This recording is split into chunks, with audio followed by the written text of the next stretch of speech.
Bismillahirrahmanirrahim. Assalamualaikum warahmatullahi wabarakatuh. Asyhadu an la ilaha illallah wa asyhadu anna Muhammadan abduhu wa rasuluh la nabiyya wa la rasulahu ba'dah. Teman-teman yang dirahmati oleh Allah Subhanahu wa taala. Pada kesempatan kali ini kita akan coba membahas mengenai penyebab dari maraknya penusukan-penusukan yang terjadi di mana-mana.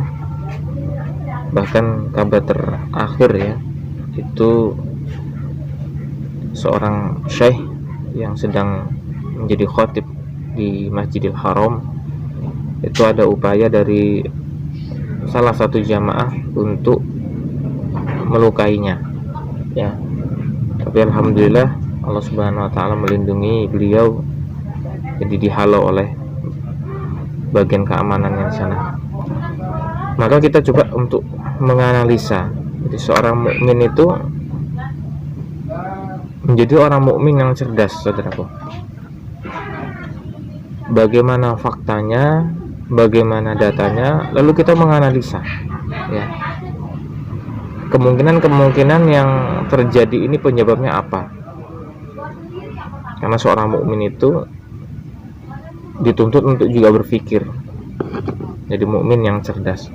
Tapi makna yang cerdas sebagaimana Rasulullah SAW telah jelaskan ya, yaitu aktsaruhum lil mauti dzikran wa ahsanuhum lima ba'dahu isti'dadan ulaikal aqyas.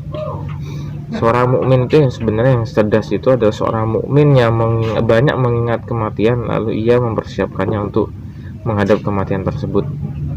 Saudaraku yang dirahmati Allah Subhanahu wa taala, coba kita menganalisa faktanya ya, terjadi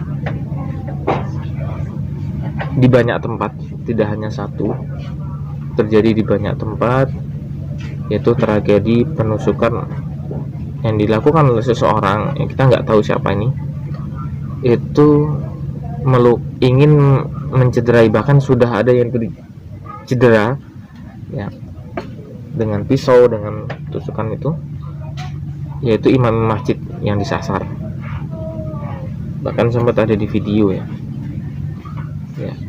Saudara yang dirahmati oleh Allah Subhanahu wa taala, ini ketika kita menganalisa sebuah data yang ada, fakta yang ada, itu kita akan berpikir bahwa ini dilakukan oleh orang-orang yang setidaknya membenci Islam ya.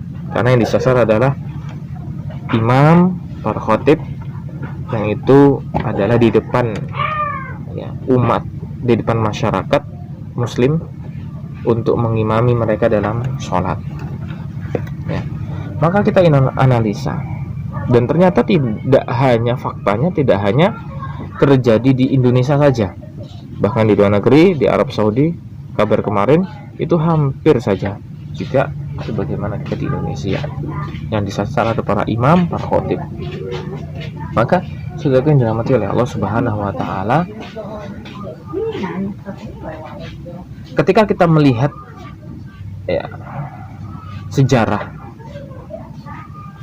yang mana sejarah ini telah diulang-ulang, yaitu tentang kisah terbunuhnya sahabat yang mulia, yaitu sahabat Sayyidina Umar bin Khattab radhiyallahu anhu. Terbunuhnya Sayyidina Umar bin Khattab radhiyallahu anhu oleh seorang yang bernama Ibnu Muljam ya. Dan Ibnu Muljam ini diagung-agungkan oleh orang-orang Syiah, sehingga makamnya itu dibuat sedemikian bagus, sedemikian mewah, dan diagung-agungkan. Saudaraku yang dirahmati oleh Allah Subhanahu wa taala, beliau tuh ditusuk ketika beliau mengimami sholat berjamaah. Dia ditusuk oleh Ibnu Muljam ini ya.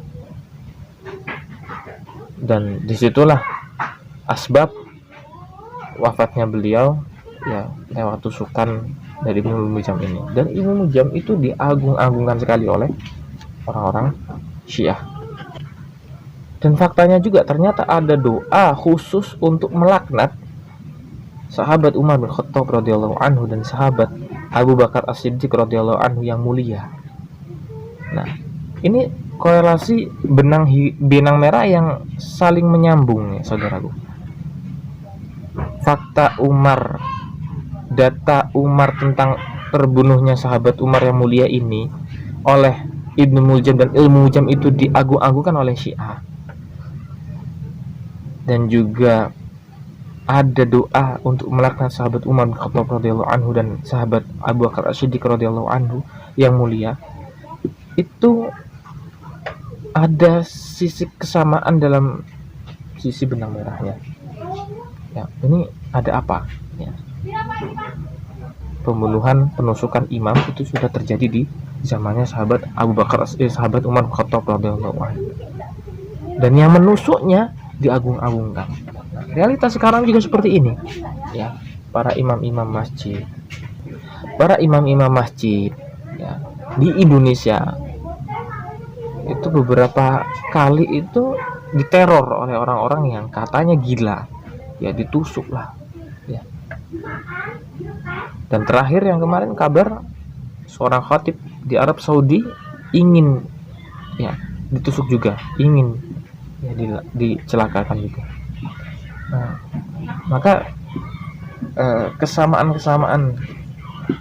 tentang antara kisah lalu yang dibunuh diagungkan, yang dibunuh yang dituju itu adalah seorang imam masjid, yaitu sahabat Umar bin Khattab radhiyallahu anhu.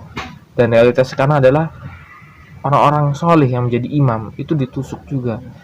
Maka sangat dimungkinkan itu dilakukan oleh orang-orang yang Syiah.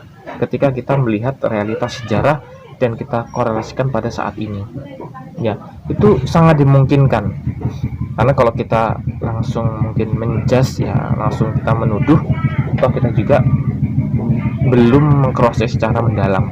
Akan tetapi kisah-kisah dan apa yang terjadi realitas sekarang, lalu kita gabungan data-data yang sudah ada, itu sangat erat hubungannya dengan apa yang mereka lakukan oleh orang-orang Syiah, ya.